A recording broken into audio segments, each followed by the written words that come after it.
history of the royal family of Hyrule is also the history of Calamity Ganon. The latest entries in the Legend of Zelda franchise are rightfully praised for the vastness of their open worlds and the nearly unlimited possibilities of their freeform gameplay. What doesn't get nearly as much attention though is the scope of their stories. Spanning multiple periods and featuring a ton of confusing time travel, it can be a bit of a headache trying to keep all the events of these games straight. And that's why today we're going to be going through the entire timeline of Breath of the Wild, Age of Calamity, and Tears of the Kingdom, laying out their storylines in proper chronological order, so that you know exactly what happens when. I'm Kyle with One Up Binge, and this is the complete timeline for Breath of the Wild, Age of Calamity, and Tears of the Kingdom. Now we have to say from the start, obviously we've got a ton of story spoilers coming your way. And also, we're not going to be tackling the question of where these games fit into the overall timeline of the rest of the franchise. We know that's a hot button issue, and that's a whole other discussion.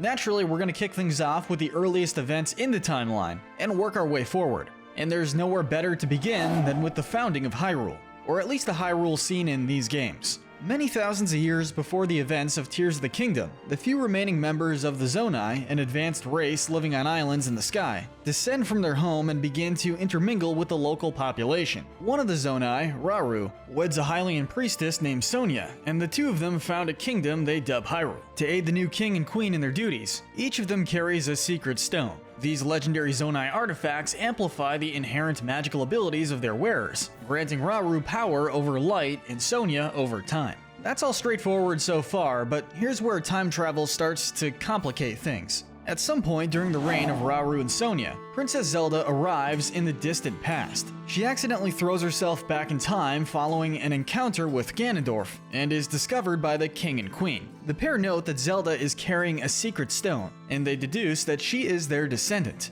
Zelda doesn't understand how she traveled through time, but Sonia offers to train Zelda in the art of time manipulation in the hopes that she'll be able to return to the present. Zelda also meets Rauru's sister, Manuru, who examines the Puripad the princess brought with her and restores its teleportation ability. It's not long, however, before the young kingdom faces opposition with the arrival of Ganondorf. The leader of the Gerudo threatens the peace of Hyrule, mustering an army and a horde of rampaging Moldugas to assault his neighbors. Rauru easily repels the monster offensive with the help of Sonia and Zelda, but in doing so, he inadvertently reveals the source of their power to his cunning adversary. Ganondorf then sues for peace, making a display of loyalty towards the rulers of Hyrule. Zelda is uneasy about the man's true intentions, but Rauru assures her that he understands her feelings, and that he believes in keeping his friends close and his enemies closer. Tragically, this proves to be a colossal error in judgment. Ganondorf attempts to deceive Sonia with a fake Zelda, but while the real princess sees through the ruse and comes to the queen's defense,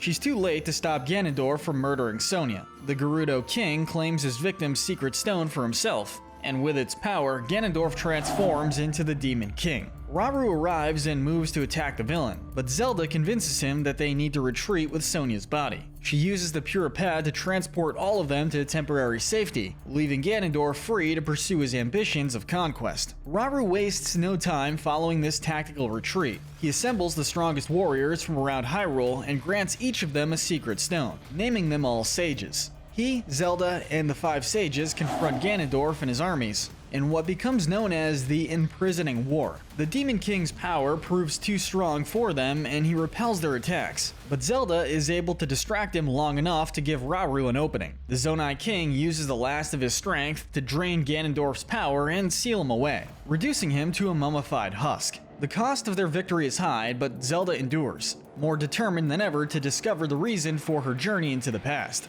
She receives her answer shortly thereafter when the Master Sword appears before her. It had been severely damaged during the earlier encounter with Ganondorf in the present, and now the spirit of the blade informs the princess that it has traveled into the past to recover its strength. Zelda correctly interprets the time-traveling talking sword as a sign, and she finally understands her purpose. Recalling Manuru's description of the forbidden process of draconification, Zelda resolves to become a dragon, so that she can live long enough to return the Master Sword to Link's hands. Manuru, mortally wounded from the battle with Ganondorf, strongly opposes the idea, but Zelda will not be swayed.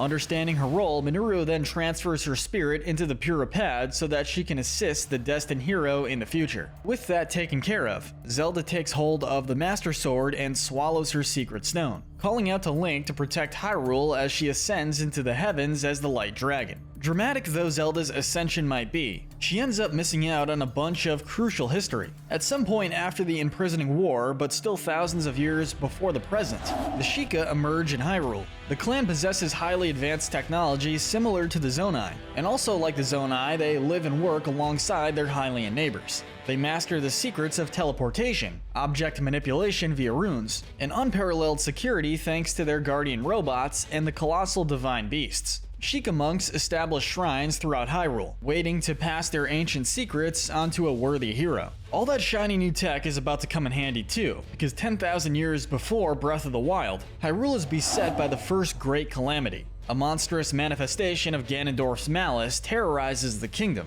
Standing against the calamity are a hero chosen by the Master Sword, a princess blessed with sacred power, and the Sheikah with their overwhelming mechanical might. Together, they seal away the beast known as Calamity Ganon, although it is prophesied that one day it will return to once again bring destruction. Not many details are known about the first calamity, although the reward for completing all the shrines in Tears of the Kingdom suggests that the hero of that era was a Zonai. It turns out that Rauru and Minoru weren't the last of their race after all. Now, you'd think that the Sheikah would be rewarded for their role in defending against the calamity, maybe a big parade or a national day in their honor, but no. The surprisingly ungrateful King of Hyrule grows distrustful of the Sheikah's technological advancement, and he exiles them from the kingdom. Some of the Sheikah renounce their futuristic tech and settle down in what will become Kakariko Village, while other Sheikah meanwhile are furious at this betrayal, and swear their loyalty to their former enemy, Calamity Ganon. This group will go on to become the treacherous Yiga clan. The first defeat of the Calamity just about sets the stage for our main cast. But to get to them, we've got to jump forward in time again,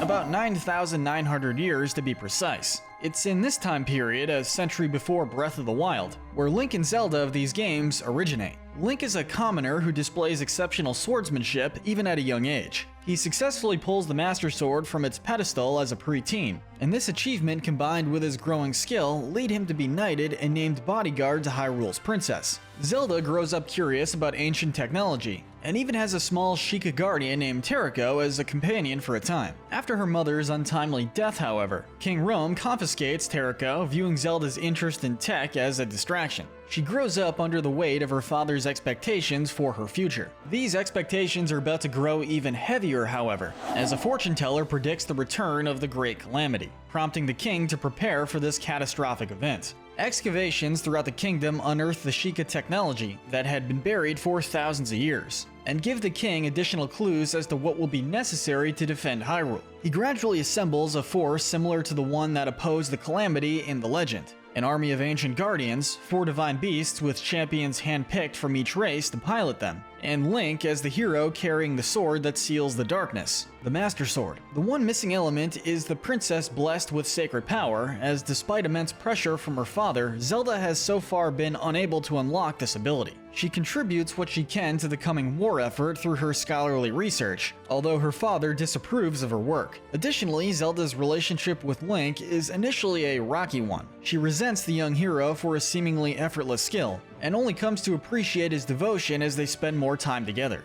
Now, Hyrule is on track to face Calamity Ganon's big comeback, but unfortunately for us, we've got some more time travel on our hands to deal with. This one's not just a closed time loop either. Instead, Zelda's childhood companion, Teriko, creates a whole alternate timeline when it travels to the past, leading into the events of Age of Calamity. The little robot travels back from the time of the second Calamity, where it is discovered by Link and the Sheikah retainer Impa. Teriko then sets out with its new allies to put a stop to the Calamity before it gets out of control, reassuring Zelda when she continues to doubt herself and even bringing in heroes from the future to protect the champions inside the Divine Beasts. The group faces opposition from Astor, the survivor of a cult that worshipped the Calamity and who is determined to stop the heroes from mucking up the timeline. The good guys ultimately prevail though, and the Calamity is defeated, leaving a bright future ahead for Hyrule, in this timeline at least.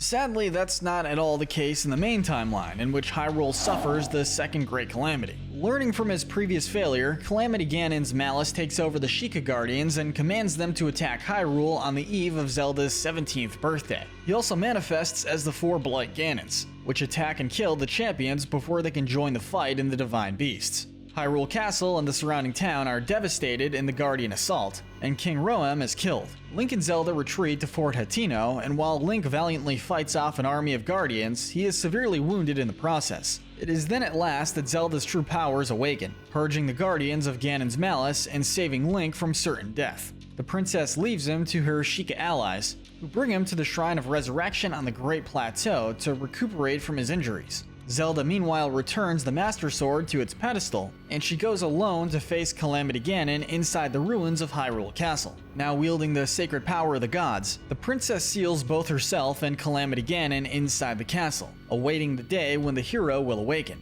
In the aftermath of the calamity, Hyrule struggles to rebuild. The heartland of the kingdom has been utterly destroyed, and its people left scattered among the surviving villages. The Guardians and Divine Beasts fall dormant with the power of the calamity sealed away. Although, as the decades pass and Zelda's seal begins to weaken, Ganon's malice begins to reassert control. The other races of Hyrule mourn the loss of their champions, and gradually a new generation arises to take their place. Roam's restless spirit endures, and he comes to dwell on the Great Plateau in the guise of an unassuming old man. It seems that all of Hyrule now waits on Link, the only one capable of destroying the calamity once and for all. Well, wait no longer, because we've at long last reached the events of Breath of the Wild. A century after falling unconscious, Link wakes up in the Shrine of Resurrection with no sword, no memories, and even no pants. But that doesn't stop him for even one moment. Guided by a Sheikah Slate and the voice of Zelda calling out to him, the hero of Hyrule strides out into the world. Once Roam has gotten him up to speed on the situation with Calamity Ganon, Link glides off the Great Plateau and goes to reclaim all that he's lost.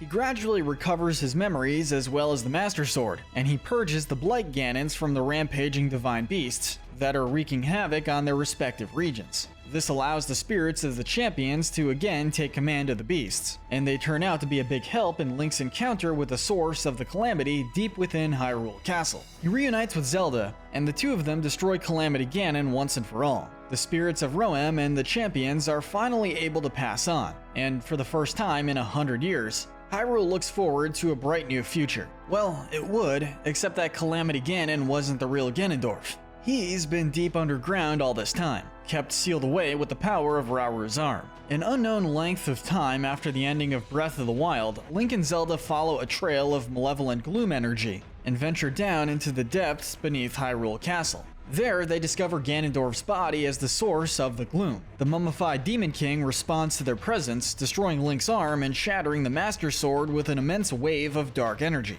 The ruins around them begin to crumble, and all three fall further down into the depths. Zelda's latent time powers fling her into the distant past, while Link is teleported away by Rauru's arm. Outside, the force of Ganondorf's awakening triggers a cataclysmic event known as the Upheaval. Hyrule Castle rises into the sky, floating islands descend from the heavens and come to rest among the clouds above the kingdom. And great chasms open up all over the land, leading into the underground depths. It's also at this moment that the effects of Zelda's time traveling to Rauru's era manifest themselves, most notably in the geoglyphs that crop up all over the countryside. As is tradition for him by this point, however, Link sleeps through the worst of the upheaval. He regains consciousness on the Great Sky Island, now with Rauru's arm grafted onto his own. Thus begins the events of Tears of the Kingdom. Link receives Zelda's Puripad, and at the Temple of Time, the damaged Master Sword transfers itself into the distant past to recover. With that squared away, Link journeys throughout Hyrule once again. This time he's out to clear the kingdom's temple to awaken the 5 sages and resolve the many problems plaguing the land's inhabitants.